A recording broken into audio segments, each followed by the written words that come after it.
Hello, Morongo Basin, and listeners around the world online at Z107.7 FM.com. Here is the Z107.7 Local News for Wednesday, December 18th, 2024. Housekeeping, appointments, and new initiatives set the tone for a festive final meeting for the Yucca Valley Town Council. Here is reporter Adeline J. Wells with more from last night's meeting. The Yucca Valley Town Council meeting began with the recognition of two outgoing members of the Parks, Recreation, and Cultural Commission.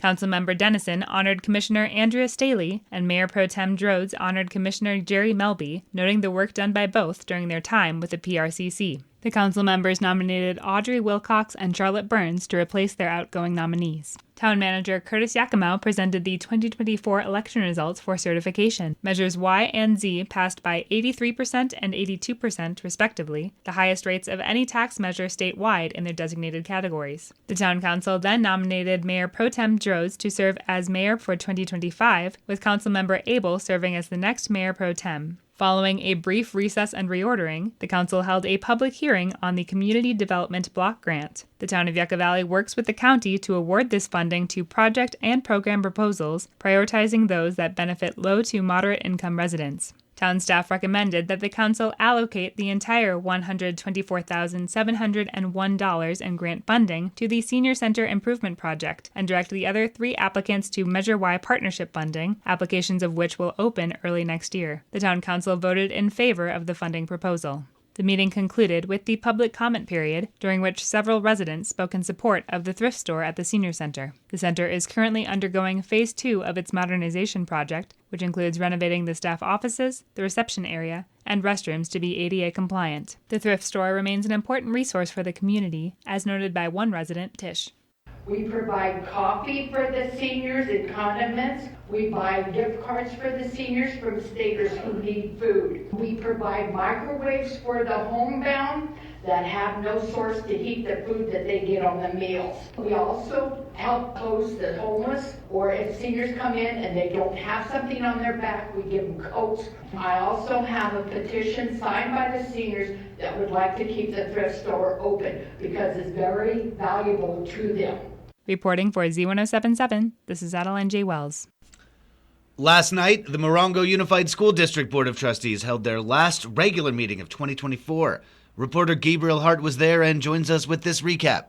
During the board's work-study session, Christopher Clare was elected as new board president, and Roberta Myers was elected as new board secretary. Other new board members include Trustee Area 1 Carolee Hargrove, Trustee Area 2 Pete Wood, and Trustee Area 3 Bianca Stoker. The open session meeting began with two separate recognitions for Rhonda Coleman of Groundwork Arts, one certificate of appreciation and another extended highlight given by Assistant Superintendent of Instructional Services Amy Woods, which was followed by a comprehensive presentation by Coleman. Groundwork Arts was the recent recipient of 4 different esteemed awards from County Arts Connection, California Legislative Assembly, the California Arts Council, and the high honor of the Golden Bell Award. Superintendent Dr. Vargas extended his thanks to the organizations who lent their support to the passing of School Bond Measure C, including individuals like Christopher Clare, Mike Woods of California Professional Management, Tim Nicholas of Class Leasing LLC, and many others. Dr. Schneider gave a 2023-24 dashboard data update for MUSD that showed the district's significant improvement in ELA and math and a larger improvement in overall graduation rate. While the suspension rate remained the same as the previous year, MUSD saw unprecedented improvement with differentiated assistance students. Jeff Grabeau of the Flying Doctors announced their next free health clinic will take place March 8th and 9th at Yucca Valley High School. Flying Doctors is the traveling healthcare pop-up that offers free, high-quality healthcare to anyone with no appointment necessary, and Grabeau encouraged all to attend or help volunteer. Reporting for Z107.7, this is Gabriel Hart. The 29 Palms Planning Commission held its regular meeting at City Hall last night. Annalise Kuiper was there, and she has the details. 3 separate properties in 29 Palms were declared a public nuisance, and the structures were declared dangerous buildings. The owner of the property at 6664 Sahara Avenue is deceased, and the new owners have not responded.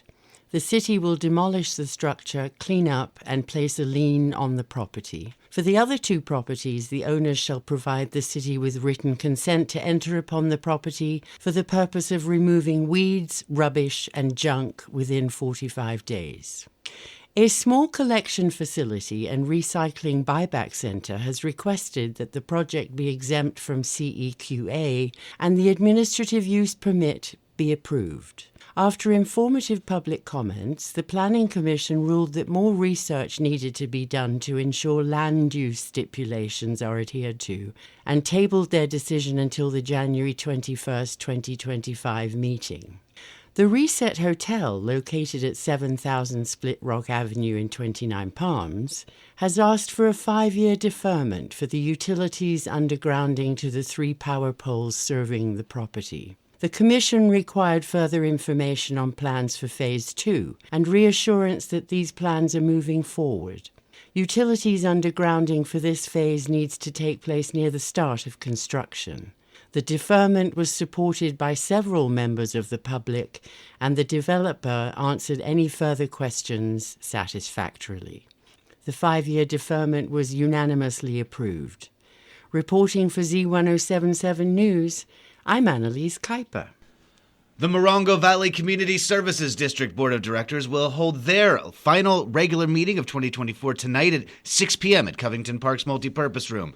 Reporter Gabriel Hart rejoins us with a look at the meeting's agenda.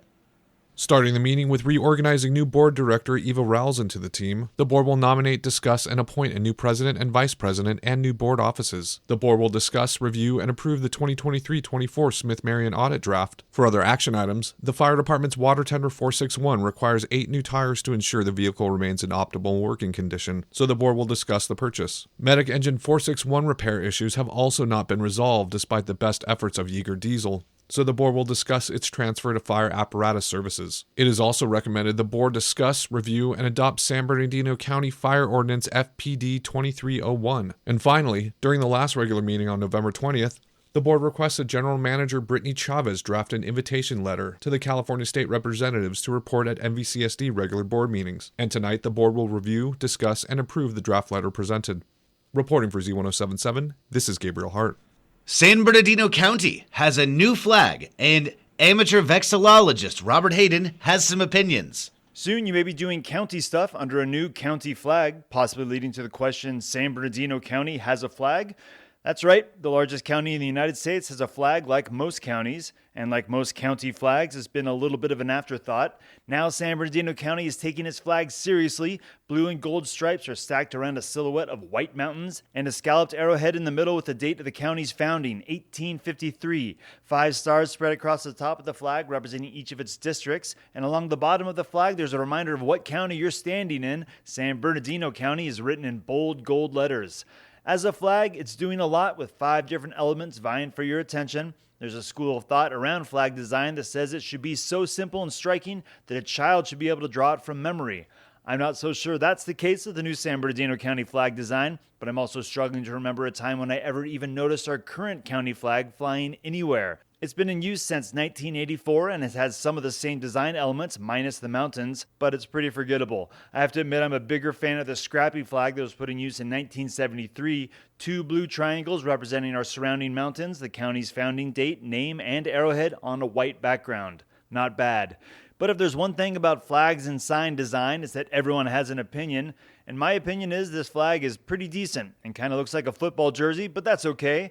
The county has also made sure this flag is the county flag, and to protect against the creation of alternative county flags, the Board of Supervisors adopted a flag policy that defines the flag in precise detail and governs its use along with the U.S. and California state flags. You can see our new San Bernardino County flag and the 2 others in its lineage at this story at Z107.7fm.com. Reporting for Z107.7 News, I'm Robert Hayden.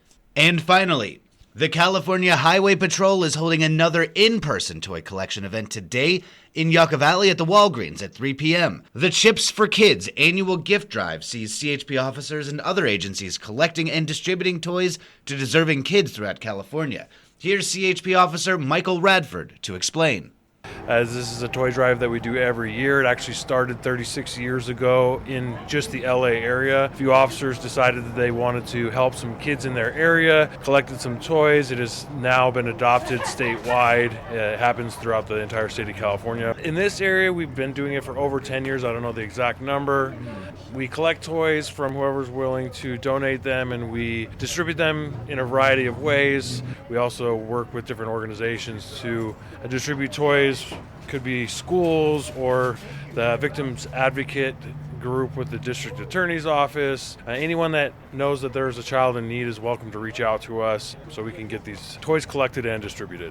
I have personally distributed toys on Christmas Eve and Christmas. It is an absolute joy to be able to make their holiday season by giving them toys. A lot of these children aren't receiving anything otherwise, and so we're happy to create a positive connection between law enforcement and young children. The CHP will be on hand at the Walgreens today from 3 p.m. to 6 p.m. in Yucca Valley. If you can't make it today, it's not too late to donate. And the CHP's Morongo Basin Station or businesses, you can find a list of locations at this story at Z107.7fm.com, will be collecting toys until Sunday, December 22nd. That's our local news. Hear local news 7 times a day, 7 days a week at 7, 8, 9, noon, 4, 5, and 6. If you hear about news happening, let us know. Email us at tips@z1077fm.com. Reporting for the Morongo Basin News Leader, the award-winning Z107.7 Local News, I'm Jeff Harmatz.